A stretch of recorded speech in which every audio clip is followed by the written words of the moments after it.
Hi guys, and welcome back to my channel. Today I'm going to teach you how to care for Mossy Prehensile-Tailed Geckos, also commonly known as Chahoua.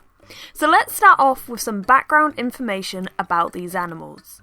Mossy Prehensile-Tailed Geckos, formerly known by their Latin name Rhacodactylus chahoua, but now known as Miniaro gecko chahoua, are arboreal, small to medium-sized geckos native to New Caledonia, the same place you'll find crested, gargoyle, and giant New Caledonian geckos. Chahuas can be split into two main groups, mainland and Pine Island, though they have also been known to live on an island north of the mainland, but it's still part of New Caledonia.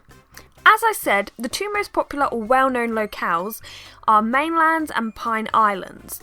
Mainlands are usually spotted in the Grande Terre. They tend to be smaller than the Isle of Pine Chahuas and tend to have shorter snouts, larger eyes and display darker colours, whereas the Isle of Pines or Pine Island Chahuas tend to be slightly larger in size, lighter and more colourful, and have slightly smaller eyes and longer snouts. Personally, my Chahoua is a mainland Chahoua, and its parents I believe were imported from the US from Philip Tremper's red line, hence a high amounts of red colouring on his skin. As I mentioned before, Chahuas are arboreal, meaning they live up in the canopy. In an exoterra expedition, they show that Chahuas are found around 5 to 8 metres above the ground, somewhere between crested geckos and leeches. Since they're nocturnal, during the day they tend to spend most of the time hidden away in tree crevices and holes. This may explain why my gecko sleeps in his cork planter all day. Interestingly, in the wild, Chahuas have been spotted living mainly near rivers, streams and other water sources on the mainland. Another interesting fact, which you could probably tell by their name, is that they have a prehensile tail, like a monkey, and on odd occasions you may actually find it completely curled up. They can drop their tails like other geckos, but unlike the crested gecko, they can actually grow it back. Their size and weight can vary on whether you have a mainland or a Pine Island gecko, but in general, around 8 to 10 inches is apparently a good length for a Chahoua. Also, they tend to live around 15 to 20 years, possibly even more. This is depending on their genetics and their quality of life. Let's next look at housing. Now, I personally prefer glass tanks as they hold in a lot of humidity, which is great for Chahuas. This tank I use is 45 by 45 by 60 centimeters. It is much better to have a tank that is taller than it is long. However, if you do want to use something like 60 by 45 by 60 centimeter tank that I have for my crested gecko, I think this is totally fine for a Chahoua. Just remember, height is key. Now for decorations. Decorations are incredibly important, especially those which easily support the weight of your gecko and allow it to climb from the bottom all the way to the top of its tank. You can use branches, cork hollows, driftwood, vines. All of these are great for arboreal species. If you're able to, I would suggest making your own background with expanding foam or using magnets or suction cups, something to elevate safely pieces of wood so your gecko has multiple layers to climb. As well as this, you can also use live or artificial plants. Personally, I prefer live ones, and if you are wondering, there's a list of safe plants for crested geckos, and I tend to think that there's safe ones for Chahuas as well, so I will leave that link in the description down below if I can find it, to the list of safe plants. As for food placement, ideally you want that to be placed quite high up and easily accessible, so feed-in ledges or natural decorations can be handy in this situation. As for substrate, I use Arcadia Earth Mix. You could also use Eco Earth with moss if you weren't using real plants, but to support the live flora and fauna in my tank, I prefer to use reptile-safe, nutrient-rich soil.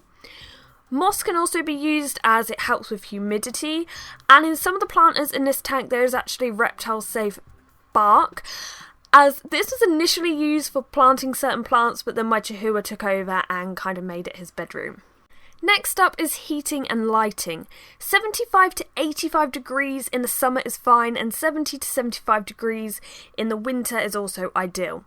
Some people will use heat mats on one side of their tank, which is okay, but it doesn't actually heat the air, it just heats one wall, and it would have to be controlled by a thermostat to ensure your gecko doesn't suffer burns or overheating.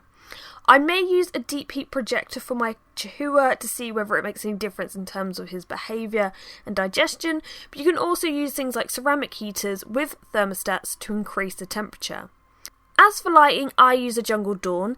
This is to support plant life in the tank, but it also helps the gecko distinguish day from night. In the morning and evenings, his UVB light comes on for 2 hours. He definitely uses it. I definitely see him use it, and I think it is a worthy addition to his setup. In the case of humidity, you want to aim for 60 to 85%, and you can achieve this by spraying down the tank twice a day. As for diet, Chahuas eat the same powder diets on offer for crested and gargoyle geckos. The only thing I would say is they definitely need more insects than crested geckos, and they also tend to get more excited about insects and actively hunt them down, as you may have seen in a video where the Chahoua is chasing a waxworm. When it comes to behaviour and handling, I will say mine is a bit quicker and unorthodox in comparison to my crested gecko, and what I mean by that is he will sometimes just run and jump and not necessarily aim at anything. He's actually quite clumsy. If a crested gecko seems too quick or too jumpy for you, I would not recommend a Chahoua. However, they are very sweet and they aren't aggressive. Now, I say this, however, I have only ever owned the one, so it's hard to speak about an entire species when my experience is kind of limited, but what I will say is my one is very docile and yet very energetic, and I believe it takes some patience and dedication when it comes to taming and being able to carefully and successfully keep up with a very active Chahoua. Also, if your geckos are really quick and really active, that is not a bad thing. It means they're actually fully energized, so never see that as a negative unless they're actually like running and screaming away from you. Yeah. So I think that covers everything for now. Of course, in the future, the longer I have a Chahoua, the more I learn about it, the more I will upload videos about Chahuas. So remember to subscribe for that and other gecko content. So I hope you've enjoyed today's video. Thank you very much for watching, and goodbye.